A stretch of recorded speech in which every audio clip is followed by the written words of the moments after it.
Caríssimos irmãos e irmãs, que nos acompanham também pelas redes sociais. Essa carta aos Tessalonicenses é uma carta em que São Paulo sempre faz uma carta de acordo com o que ele ouve que está acontecendo na comunidade. Aqui, nesse caso, ele ouviu que o povo estava um pouco deprimido com relação à morte, sabendo que naquela época o povo vivia menos. Com 50 anos já morria quase. Não é igual hoje, né? Fica aí 80, 90, 100, 110. Tem alguém por lá com 110 anos? Tem. Pois é, antigamente não tinha isso. Então, São Paulo é... Hã? Tem lá... Aí, então. São Paulo é um pastorzão.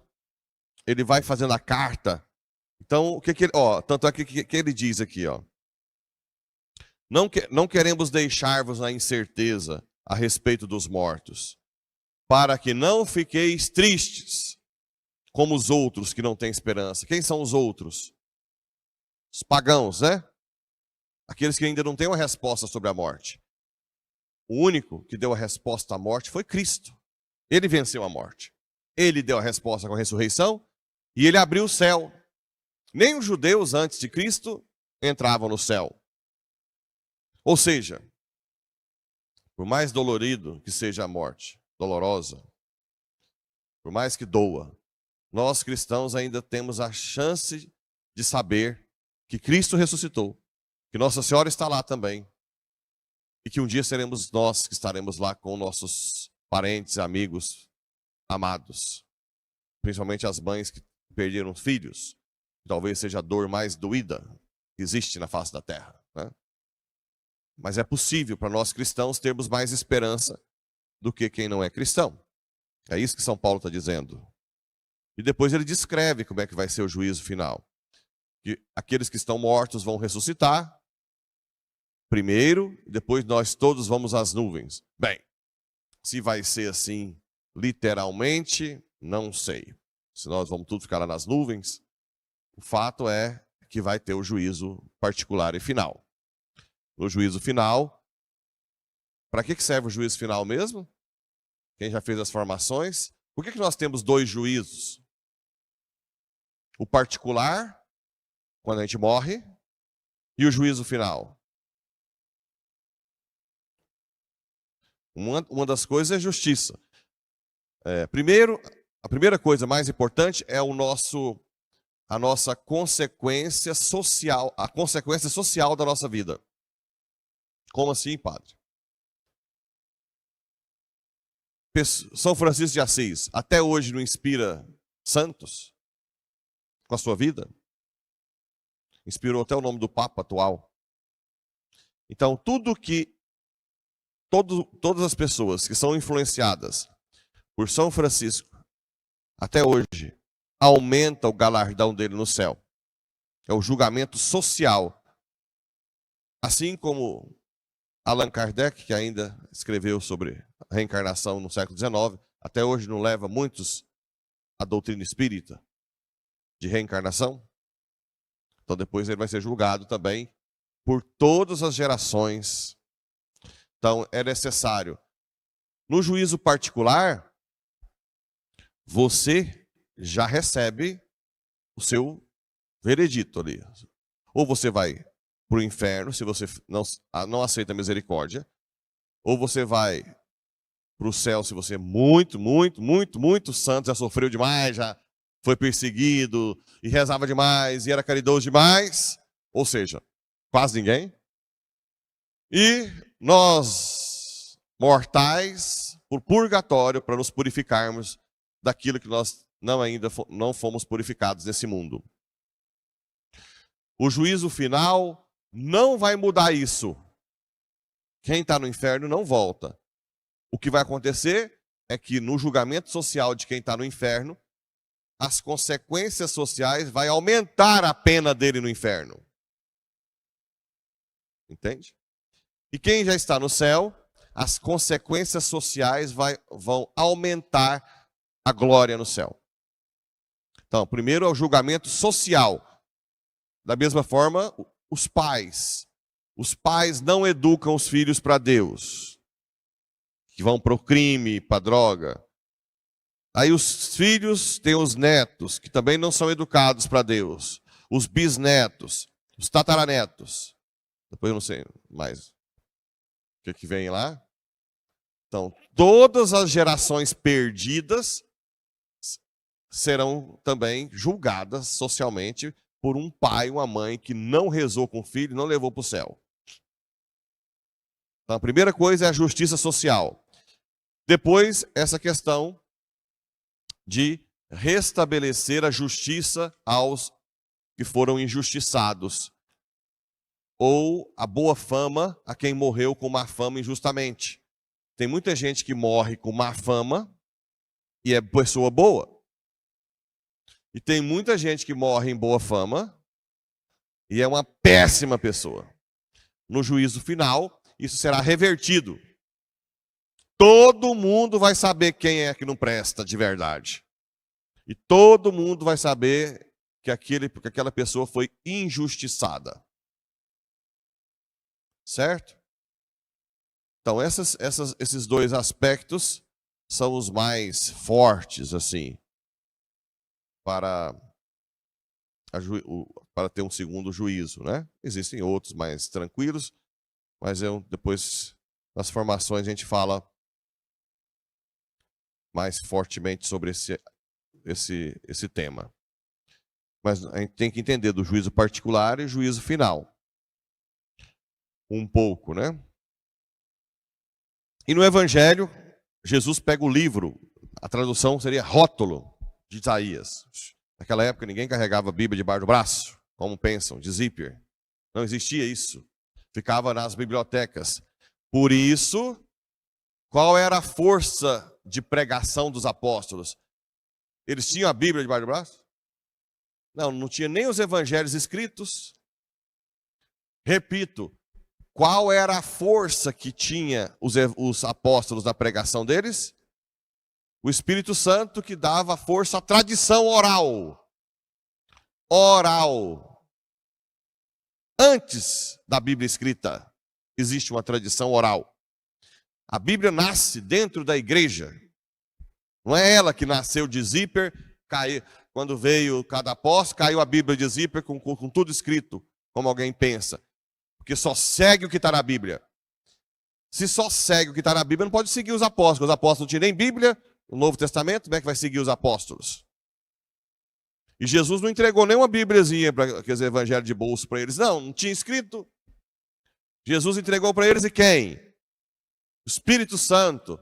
Aquilo que vocês ligarem, a autoridade está na igreja. Esqueçam disso. Não pode entrar numa mentalidade assim tão pequena, né? Isso não está na Bíblia. Muita coisa óbvia não está na Bíblia. Mas a tradição da igreja, com a autoridade do Espírito Santo, ela vê também, não, claro, o que a igreja decide não pode estar contra a Bíblia. Mas a Bíblia não contém tudo que a gente precisa saber para uma sociedade atual como essa. Ok? E aí vem tudo. Jesus fala, Espírito está sobre mim, a profecia de Isaías 61, né? Para anunciar a boa nova aos pobres, proclamar a libertação aos cativos, os cegos, a recuperação. Aquilo que ele está fazendo. Tanto é que João Batista, quando estava na prisão, ele duvidou um pouco se Jesus era o Messias. Por quê? Porque ele pregava que o Messias vinha com o machado colocado à raiz, convertam, raça de víboras. Ele vai, e de repente Jesus estava muito manso. Não estava? Se você receber uma bofetada de um lado, vira. Dá de cá também, né? Ama seus inimigos. Então João Batista falou, mas está muito mansinho esse. Aí ele falou para os discípulos, vai lá e pergunta se é ele mesmo ou se vem outro. E o que Jesus responde para ele? Diga a ele que os cegos veem a profecia, ó. Que os coxos andam. A confirmar que é ele mesmo. Certo? Mas depois que fechou o livro, o povo da sinagoga, ele estava na região que ele cresceu. Uai, esse aí não é o filho do José? Como é que está com essa sabedoria toda aí? Aí vem a parte de que o profeta na sua casa não é bem ouvido, que é o que Jesus fala em seguida. Só que Jesus depois dá uma cutucada. Por quê? Porque no Antigo Testamento, que já estava escrito, os profetas, os maiores prodígios dos profetas não foram com os judeus. Porque os judeus são muito cheios de si. Foi com a viúva de Sarepta, você lembra que ele mandou fazer aquela comida lá, com azeite, né? E Eliseu curou o sírio, né? Naamã, que mandou descer, lavar-se no rio. Naamã no início não queria, mas depois aceitou e curou-se da lepra. Aí o povo ficou furioso. Diz que levou Jesus para jogá-lo do alto, mas ele passava no meio deles. Isso aqui tem uma conotação muito, muito importante aqui, ó. Levaram até o alto do monte, sobre o qual a cidade estava construída, com a intenção de lançá-lo no precipício. Então você imagina que devia ter muita gente segurando ele. Aí depois fala, Jesus, porém, passando pelo meio deles, continuou o seu caminho. Por que isso? Para deixar claro que a morte de Jesus aconteceu porque ele quis. Entenderam? No momento que o Pai quis, do jeito que o Pai quis. Não foi porque o povo o segurou e o cercou. Na hora que deveria ser, ele se entregou por amor a nós. E não foi simplesmente porque não tinha para onde ele correr. Porque aqui ficou meio estranho. Se o povo estava lá para jogá-lo pelo precipício. É claro que tinha muita gente. Mas ele passa no meio deles e vai embora. Para dizer que a autoridade dele, de criador de todas as coisas, mostrou que aquele não era o momento dele morrer. Na hora da consagração, fala que ele foi, Jesus entregue, que quis se entregar, né? Ele se entregou por amor a nós, para dar a vida. Ele poderia usar os seus poderes, mas ele quis se entregar a nós. Muito bem. Então hoje tivemos muitas informações. Vocês têm que estar cada vez mais por dentro da escatologia, né? O juízo final, por dentro aí dessa parte dos judeus, que na verdade, gente, seria hoje pessoas que às vezes estão na igreja e se acham. E quando vem uma pessoa sábia, não dá a atenção que deveria dar. Por isso que eu oriento vocês. Quando alguém muito humilde vier falar alguma coisa para vocês, escuta.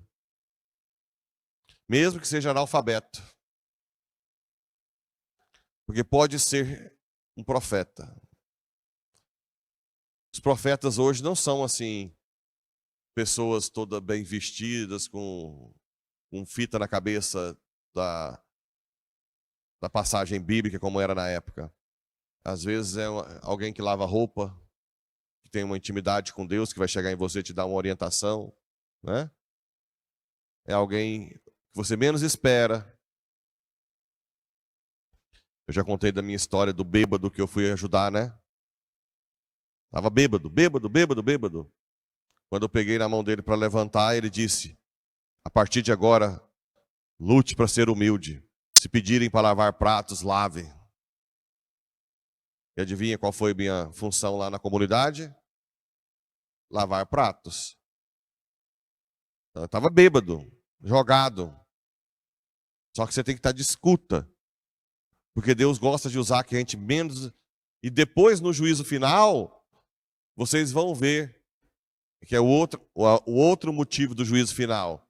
Deus mostrar a justiça dele, como ele estava conosco. Aí você vai ver todos os momentos que Deus colocou alguém do seu lado e você ignorou. Você simplesmente nem ouviu. E por isso tiveram consequências, houve consequências graves. Também cuidado, não estou dizendo que você tem que valorizar todo mundo que fala algo. Porque o demônio também usa. O demônio também usa, né? E agora? Ouve todo mundo, depois vem para onde? E se tiver alguma dúvida doutrinária, fala comigo. Porque tem coisa que é muito óbvia pela doutrina que aquilo é uma besteira, né? Mas principalmente vem aqui, Senhor, isso que eu estou ouvindo. Imagina eu, padre tem que fazer isso, padre não pode fazer isso, padre, o melhor é aquilo, padre, o melhor é aquilo, padre tem que fazer, padre. Se eu pegar tudo e fico doido, o que eu faço? Senhor, aquilo que for seu, o Senhor confirma no meu coração, né? Mas eu não desprezo nenhuma fala de ninguém. Eu ouço todo mundo. Parece que não. Eu estou com a mania agora de que o povo está falando comigo, eu começo a falar com outra coisa, aí o povo acha que eu estou ignorando a fala. Vou tentar me corrigir. Mas eu estou ouvindo. Eu estou ouvindo todo mundo.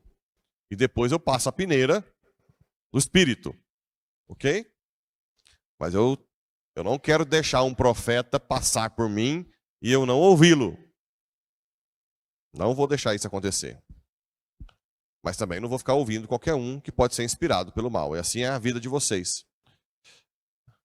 Deixa o ouvido treinado para ouvir e depois discernimento dos espíritos. Tem um dom da renovação, né? O dom do discernimento dos espíritos. Para ver se aquilo vem de Deus ou não. Se vem de Deus, você luta para cada dia se adequar àquela correção que você recebeu. Então que o Espírito Santo entre no nosso coração, com intercessão de Nossa Senhora. Ela também ajuda muito a discernir os espíritos. Reza o terço, o rosário, quando alguém te faz algum tipo de comentário, correção, reza o terço, que Nossa Senhora também vai te fazer discernir se aquilo vem de Deus ou não. Para que um dia todos nós cheguemos lá no céu, corrigidos, obedecendo os profetas e a voz de Deus. Assim seja.